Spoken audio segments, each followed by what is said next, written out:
As long as I've known him, my godfather, well, all my life, really, but as long as I have known what he does, he's been a writer, a struggling writer.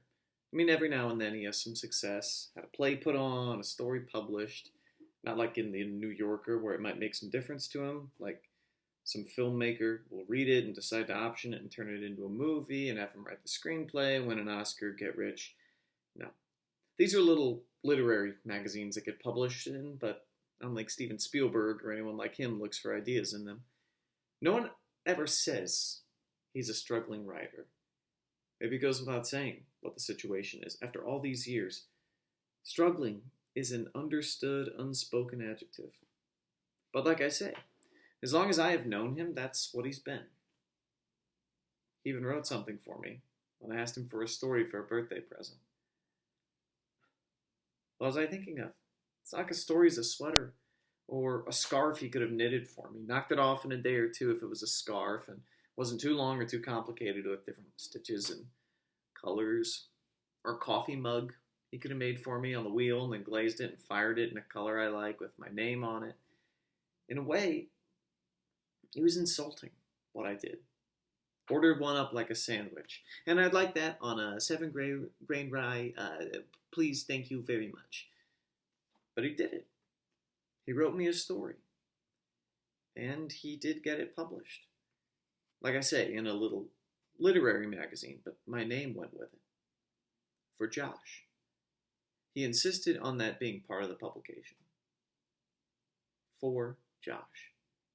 And in a way, because there it was, my name, For Josh, in print, in a magazine that actually a lot of people would read, I knew kind of what he must feel like when he sees something he wrote, maybe in the middle of the night or over a period of weeks or days in print.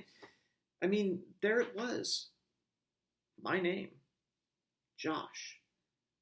And people would wonder who Josh was and why that story had been dedicated to Josh. And think about the story behind that dedication. Was I someone special in his life? Or had I inspired the story they were going to read? Had I said something that provoked that story? Why dedicate it to Josh? Was Josh a friend who had died? Or someone he'd had a falling out with and was trying to repair the damage? And I thought that people would think about the story the way I was thinking about seeing my name. I was now a part of their memories. I was in their brains now where I hadn't been before. Just like that. That story was in their brains too. That story and I would be inseparable. And they would tell their friends and talk about it on the phone or over coffee or in an email or maybe even say something about it on Facebook. But that story, like seeing my name became part of them. Like their skin and their hair. And then I understood that maybe the struggle was worth it because he'll be a part of people who he will never meet. People in California, say, or Maine, or Florida, wherever that story appears and gets read.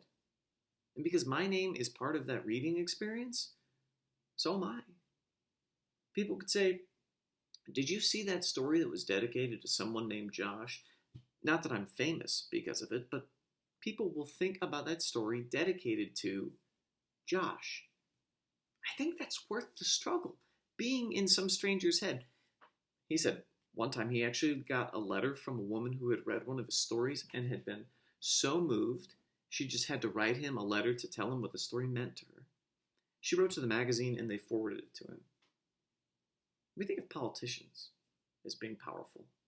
And of course they are, but this is power too. That power to connect. Enough to get a total stranger to sit down and write him a letter about the experience that story gave her. Not just once, but every time she read it. So now I don't think it's foolish that he keeps at it. Because I know now it isn't about money or fame. That'd be nice for him too, because he isn't getting any younger. But reaching so deep inside someone and making that connection. So now when I talk about him, I tell people what my godfather does. I don't think about the struggling part when I say writer. I say writer. because he can get right in there inside us without any struggle at all. Not that I ever thought he was a loser, but I did wonder why he kept at it without a whole lot of noticeable success, like winning a Pulitzer Prize or a movie deal. Well, I guess I did think that about him being a loser, a little, around the edges. I mean, I did wonder why he didn't give up and get a regular job, say, in a bank, but now I do know. Because I'd just be thrilled if someday someone came up to me and said, "You're Josh. Oh my God, you're Josh. Hey, everybody, this is Josh from the dedication." Now, I'd only think he was a loser if knowing what he can do, reaching deep inside people he'll never meet, making that kind of impression where his words are in someone else's head when they started out in his, if he'd quit doing it.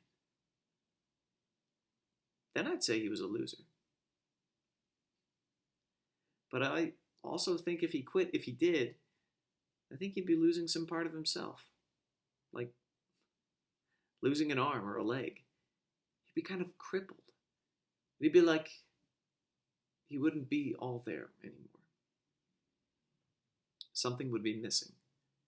And I also think I'd be a loser too if he ever quit. Because what I'd miss out on if he ever stopped.